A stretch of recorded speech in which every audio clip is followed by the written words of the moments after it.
Amen amen. దేవునికి సమస్త మహిమ ఘనత ప్రభావాలు గాక.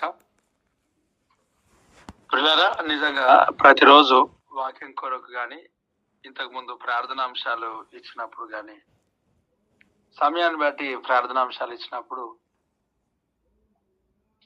చాలా సందర్భాల్లో కృతజ్ఞత భావాన్ని అనేది ప్రభు సన్నిధిలో ప్రార్థనలో వ్యక్తపరుస్తున్నారు. నిజంగా దాన్ని బట్టి సంతోషం కలుగుతూ ఉంటుంది, ఆనందం కలుగుతూ ఉంటుంది. ఒక సేవకునికి పొగడ్తలతో సంబంధం లేదు, కానీ వారి జీవితంలో కృతజ్ఞత కలిగి జీవించడం బట్టి దేవుణ్ణి ఖచ్చితంగా సేవకులంగా స్తుతిస్తాం. అనేక సందర్భాల్లో బిడ్డలు ప్రార్థన చేస్తున్నప్పుడు ఒక మంచి దైవజనుని మాకు ఇచ్చినందుకై దేవానికి స్తోత్రం, మంచి ఆత్మీయ తండ్రిని మాకు అనుగ్రహించినందుకై స్తోత్రం, మంచి సంఘాన్ని మాకు ఇచ్చావయ్యా నీకు వందనాలు, ప్రయాసపడే ప్రార్థన చేసే సంఘం అని. ఇందాక కూడా ఒక మంచి సంఘంలో మమ్మల్ని నాటినందుకు ప్రభా నీకు వందనాలని ప్రార్థన. ప్రతిరోజు ఇలాంటి ప్రార్థన అవసరతలు. అలాగే మంచి సహవాసాన్ని మాకు ఇచ్చావు ప్రభా. ఈ సహవాసం, అలాగే సంఘం, వాక్యం, సేవకుని కొరకు దేవుని సన్నిధిలో ఇలాంటి కృతజ్ఞత హృదయాలు ఉండడం అనేది ఖచ్చితంగా ప్రతి ఒక్కరికి అది ఆశీర్వాదకరమైనది. మనము హృదయం నిండిన దాన్ని బట్టి ఖచ్చితంగా మనం మాట్లాడుతూ ఉంటాం. చాలా మంది డైలీ ప్రార్థనలో వీటిని ప్రస్తావిస్తూ ప్రార్థన చేస్తూ ఉన్నారు. నేను గ్రహిస్తాను. ఈరోజు కూడా కొంచెం గమనించాను. నిజంగా ఈ ప్రార్థనలు బట్టి దేవుడు సంతోషిస్తున్నాడు. అదే సమయంలో మనం కృతజ్ఞత కలిగి ఇలాంటి ప్రార్థనలు మనం చేస్తున్నప్పుడు మనము ప్రార్థన రూపముగా దేవుని సన్నిధిలో కృతజ్ఞత కలిగి దేవుని స్తుతిస్తూ హృదయాంతర్భాగంలో నుంచి మనం ఏదైతే పని చేస్తుంటున్నామో అప్పుడు ప్రార్థన వింటున్న వారి జీవితంలో కూడా కొన్ని సందర్భాల్లో కార్యం జరుగుతుంది. అందుకే సంఘం కొరకు, పరిచర్య కొరకు, దేవుని సంఘంలో మన జీవితంలో జరిగిన మేలుల విషయమై ఖచ్చితంగా ఎప్పుడు ప్రస్తావిస్తూ మాట్లాడడం అనేది చాలా ఉత్తమమైనది, చాలా గొప్పది. మన జీవితాలు చాలా ఆశీర్వాదకరంగా ఉంటాయి. మనం చేయాలా, అట్లా మనం మాట్లాడాల. దేవుని సన్నిధిలో ప్రజల మధ్య నేను కీర్తిస్తానంటది వాక్యం. ప్రజల మధ్య, చాటుకు కాదు. కాబట్టి ప్రజల మధ్య మనం కీర్తించడం నేర్చుకోవాలి. ఈ యొక్క పరిచర్యలో, సంఘంలో అనేక ప్రజల జీవితాల్లో దేవుడు గొప్ప కార్యాన్ని దేవుడు జరిగిస్తూ వస్తున్నాడు. ఇంకా రాబోయే దినములలో దేవుడు గొప్ప కార్యం చేస్తాడు. అలాగే ఈ ఉదయకాలం ఈ సంఘంలో, పరిచర్యలో దేవుని సన్నిధిలో పాలు పంచుకుంటూ వెళ్తున్నప్పుడు అనేక ఇబ్బందికరమైన పరిస్థితులు కొట్టివేయబడ్డాయి. దేవునికి స్తోత్రం. ఉదయకాలం దేవుని సన్నిధిలో గడపటం అనేది చాలా ఉత్తమమైనది, చాలా ఆశీర్వాదకరమైనది. దేవునికి స్తోత్రం. ఈ యొక్క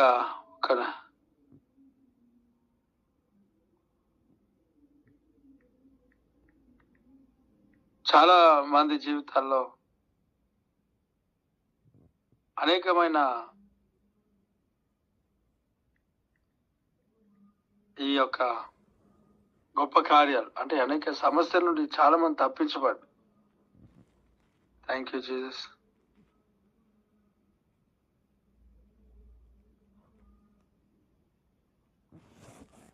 praise the Lord. Thank you Jesus. వాక్యమును ధ్యానం చేద్దాం పిల్లరా.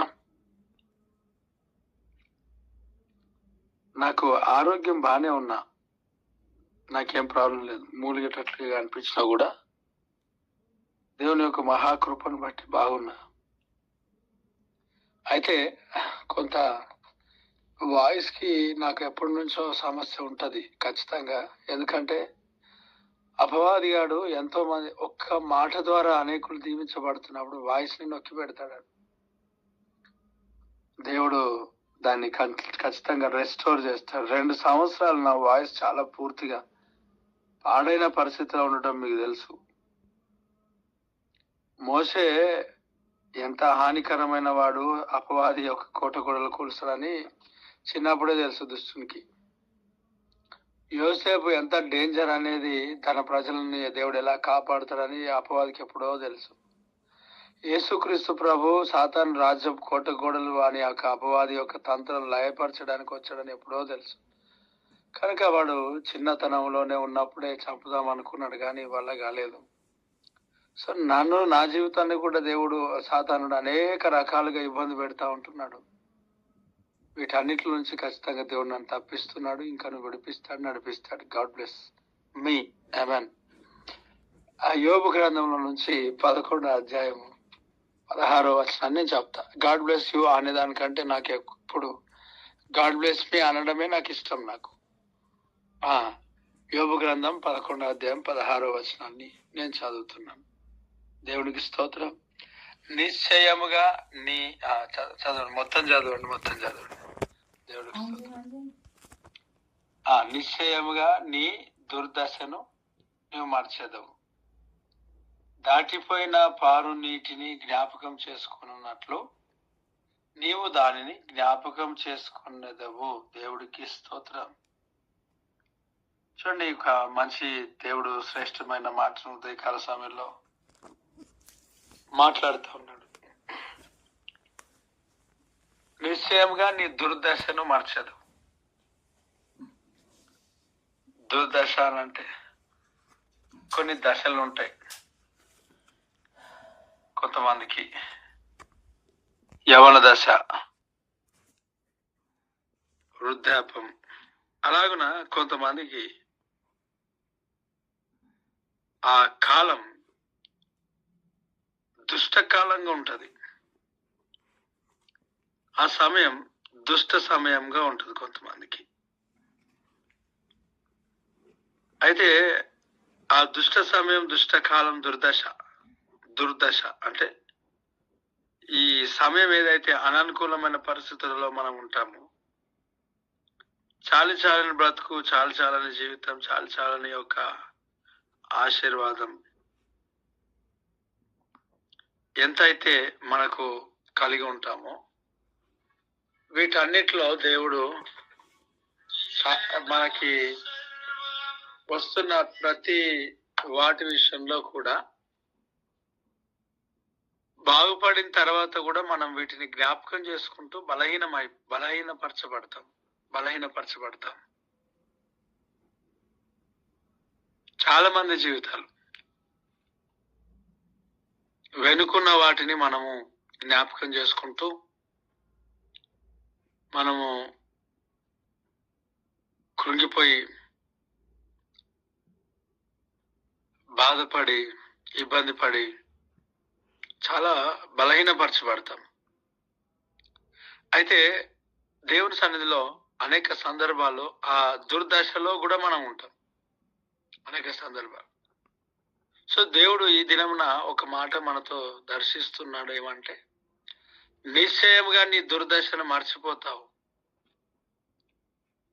నువ్వు భార్యను మర్చిపోయే వ్యక్తివి కాదు, భర్తను మర్చిపోయే వ్యక్తివి కాదు, పిల్లలను మర్చిపోయే వ్యక్తివి కాదు. దేవుడు తన బిడ్డలకు భార్యను లేక భర్తను మర్చిపోయేటట్టుగా చేయడు. మరి ఏం మర్చిపోయేటట్టుగా చేస్తాడు అని అంటే, దుర్దశను మర్చిపోయేటట్టుగా చేస్తాడు. ఆమేన్. నిశ్చయంగా మర్చిపోతావు నీ దుర్దశ. ఏదైతే ఇబ్బందికరమైన పరిస్థితుల్లో నువ్వు ప్రయాణిస్తూ, ఆర్థిక సమస్యలతో, అనారోగ్య పరిస్థితులలో నీ జీవితం ఏదైతే ఉంటుందో, వాటన్నిటిలో నుంచి దేవుడు తప్పించి, విడిపించి, గొప్ప కార్యాలు చేసి నడిపించబోతున్నాడు. క్షేమమును, కాపుదలను దేవుడు ఇవ్వబోతున్నాడు. దుర్దశను నువ్వు ఖచ్చితంగా మారుస్తావు. నిశ్చయంగా నీ దుర్దశను మర్చెదవు.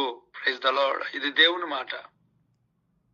కాబట్టి ఈ మాట మన వినికిడిలో దేవుడు ఆశీర్వాదకరంగా మార్చాడు. మనల్ని ఆ వాక్య ప్రకారంగా దేవుడు ఆస్వాదించును గాక. ఆమేన్. మహోన్నతుడ, కృపగలిగిన దేవానికి స్తోత్రం. అన్ని విషయాల్లో సహాయం మాకు దయచేయవాడానికి వందనాలు. నిశ్చయంగా నేను దుర్దర్శను మర్చదవని వాగ్దానం చేసి నడిపిస్తున్నవాడా నీకు వందనాలు. ఈ వాక్యంతో మమ్మల్ని నింపి నడిపిస్తున్నందుకై నీకు స్తోత్రాలు. ముందున్న సమయాన్ని మీ చేతికి అప్పగిస్తున్నా. బిడ్డలు తిరిగి వెళ్తుండగా మార్గాలు తొడగండి, వారి ఒక్క పనులంతట్లో తొడగండి. నీ దయలో మనుషుల దయలో వారి తెలియపరిచి ఆర్థికంగా ఆరోగ్య పరంగా అన్ని విషయాలు తొడగండి. యాక్సిడెంట్స్, అపాయాలు, ప్రమాదాలు కొట్టివాయి ఈ దినం అంతటిని మాకు ఆశీర్వదించి ఇవ్వండి ప్రభా, దీవించి ఇవ్వండి ప్రభా. మమ్మల్ని అందరినీ మీ చేతికి అప్పగిస్తూ నీకే మహిమ చెల్లిస్తూ నా యేసుక్రీస్తునామమున స్తుతిస్తూ ప్రార్థిస్తున్నాను తండ్రి. ఆమేన్. ప్రతి ప్రార్థన అంశంలను బట్టి దేవుని సన్నిధిలో చేసిన ప్రతి ప్రార్థనను బట్టి జవాబిచ్చే దేవునికి జవాబిచ్చులాగున్న రెండు చేతుల పైనకెత్తి స్తోత్రం చెప్తాం.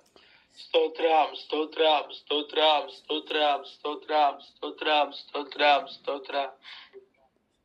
ఆమేన్. మన తండ్రి అయిన దేవుని యొక్క ప్రేమ, కుమారుడైన యేసుక్రీస్తు యొక్క కృప, పరిశుద్ధాత్మని అన్యోన్యమైన సహవాసము ఇప్పుడు ఎల్లప్పుడు సకల పరిశుద్ధులకు సార్వత్రిక సంఘమునకును సదాకాలము తోడును గాక.